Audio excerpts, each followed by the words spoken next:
I want to talk to you again for a while, dear Mr. Capus.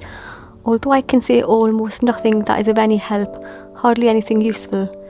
You've had many great sadnesses which have now passed by, and you say that their passing was also hard and upsetting for you, but I ask you to consider whether these unhappinesses did not rather pass through you, whether much within you is not changed, whether some way, in some part of your being, you were not transformed while you were unhappy. The only sorrows which are harmful and bad are those one takes among people in order to drown them out, like diseases which are treated superficially and inexpertly. They only abate, and after a short pause break out again with more terrible force, and accumulate inside and our life, unlived, rejected, lost life, from which we can die. If it were possible for us to see further than our knowledge reaches, and a little beyond the outworks of our intuitions, perhaps we should then bear our sadnesses with greater assurance than our joys. For they are the moments when something new enters into us, something unknown to us. Our feelings, shy and inhibited, fall silent. Everything in us withdraws. Stillness settles on us, and at the centre of it is the new presence that nobody yet knows, making no sound. I believe that almost all our sadnesses are periods of tautening which we experience as numbness, because we can no longer hear the stirring of our feelings, which have become foreign to us, because we are alone with the strange thing that has entered into us, because everything familiar and accustomed is taken away from us for a moment, because we are in the middle of a transition where we cannot stand still, and that is why sadness passes. What is new in us, the thing that has supervened, has entered into our heart, penetrated to its innermost chamber and not lingered even there. It is already in our blood, and we never quite know what it was. One might easily suppose that nothing had happened, but we have altered the way our house alters when a guest enters it. We cannot say who has come, perhaps we shall never know, but there are many indications that it is the future that enters into us like this, in order to be transformed within us, long before it actually occurs. And that is why it is so important to be solitary and attentive when one is sad, because the apparently uneventful and static moment when our future comes upon us is so much closer to life than that other noisy and accidental point when it happens to us as if from the outside. The quieter, the more patient and open we are in our sadness, the deeper and more unerringly the new will penetrate into us, the better we shall acquire it, the more it will be our fate. And when one day in the future it takes place, that is, steps out of us towards others, we shall feel related and close to it in our inmost hearts. And that is necessary.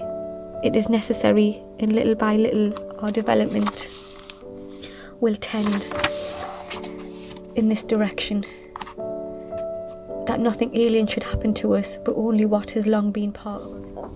We have already had to adjust our understanding of so many theories of planetary motion, and so too we shall gradually learn to recognise that what we call fate originates in ourselves, in humankind, and does not work on us from the outside.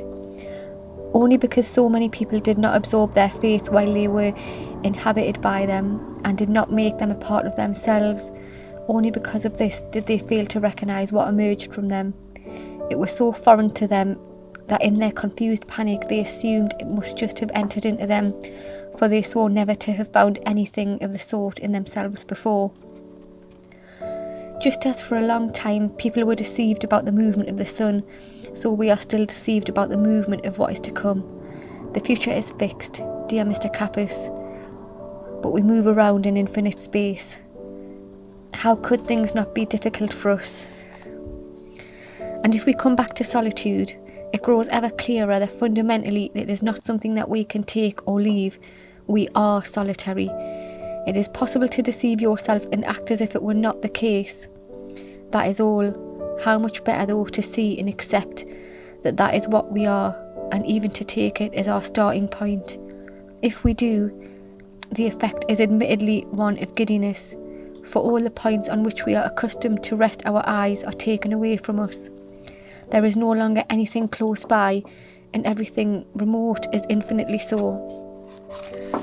Someone transported from his room almost without a warning and interval onto the top of a high mountain would feel something like it. He would be virtually destroyed by an unparalleled sense of insecurity, by an exposure to something nameless. He would think he was falling, or believe himself to be hurtling out into space or shattered into 1,000 pieces. What a monstrous lie his brain would have to invent to rein in and clarify the state of his senses. In the same way, all distances, all measurements, alter for the one who becomes solitary. Many such changes suddenly take place at once, and, as with the man on the mountain top, unusual imaginings and curious sensations occur which seem to take on dimensions greater than can be tolerated. But it is necessary for us to experience this, so we must accept our existence in as wide a sense as can be. Everything, even the unheard of, must be possible within it. That, when you come down to it, is the only kind of courage that is demanded of us. The courage for the oddest, the most unexpected, the most inexplicable things that we may encounter. That human beings have been cowardly in this regard has done life endless harm. The experiences we describe as apparitions, the entire so-called spirit world, death, all those things so closely akin to us, have by our daily rejection of them been forced so far out of our lives that the senses with which we might apprehend them have atrophied. To say nothing of God, but the fear of the inexplicable has not just rendered the individual existence poorer. Relations between people, too, have been restricted, as it were lifted out of the riverbed of endless possibilities and placed on a deserted bank where nothing happens. For it is not lethargy alone which causes human relationships to repeat themselves in the same old way, with such unspeakable monotony, in instance after instance. It is the fearful shying away from any kind of new, unforeseeable experience which we think we may not be equal to. But only someone who is ready for anything and rules nothing out, not even the most enigmatic things, will experience the relationship with another as a living thing, and will himself live his own existence to the full. For imagining an individual's existence as a larger or smaller room reveals to us that most people are only acquainted with one corner of their particular room, a place by the window, a little area to pace up and down. That way they have a certain security, and yet the perilous uncertainty that drives the prisoners in Poe's tales to grope out the outlines of their terrible dungeons, and so to know the unspeakable horrors of their surroundings, is so much more human. We are not prisoners. There are no traps or snares set up around us, and there is nothing that should frighten or torment us. We are placed into life as into the element with which we have the most affinity, and moreover we have, after thousands of years of adaptation, come to resemble this life so closely that if we keep still we can, thanks to our facility for mimicry, hardly be distinguished from all that surrounds us. We have no reason to be mistrustful of our world, for it is not against us. If it holds terrors, they are our terrors. If it has its abysses, these abysses belong to us. If there are dangers, then we must try to love them. And if we only organise our life according to the principle which teaches us always to hold to what is difficult, then what now still appears most foreign will become our most intimate and most reliable experience. How can we forget those ancient myths found at the beginnings of all peoples, the myths about the dragons who at the last moment turn into princesses? Perhaps all the dragons in our lives are princesses, only waiting for the day when they will see us handsome and brave. Perhaps everything terrifying is deep down a helpless thing that needs our help. So, dear Mr. Capus, you shouldn't be dismayed if a sadness rises up in front of you, greater than any you have ever seen before, or if a disquiet plays over your hands and over all your doings like light in a cloud's shadow. You must think that something is happening with you, that life has not forgotten you, that it holds you in its hand. It will not let you fall. Why should you want to exclude from your life all unsettling, all pain, all depression of spirit, when you don't know what work it is their states are performing within you? Why do you want to persecute yourself with the question of where it all comes from and where it is leading? You will know you are in a period of transition and want nothing more than to be transformed. If there is something ailing in the way you go about things, then remember that sickness is the means by which an organism rids itself of something foreign to it. All one has to do is help it to be ill, to have its whole illness and let it break out, for that is how it mends itself. There is so much, my dear Mr. Capus, going on in you now. You must be patient as an invalid and trusting as a convalescent, for you are perhaps both. And more than that, you are also the doctor responsible for looking after yourself. But with all illnesses, there are many days when the doctor can do nothing but wait. And insofar as you are your own doctor, this above all is what you must do now.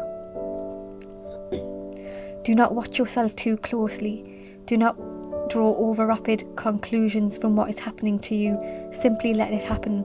Otherwise you will too readily find yourself looking on your past, which is of course not uninvolved with everything that is going on in you now, reproachfully, that is, moralistically.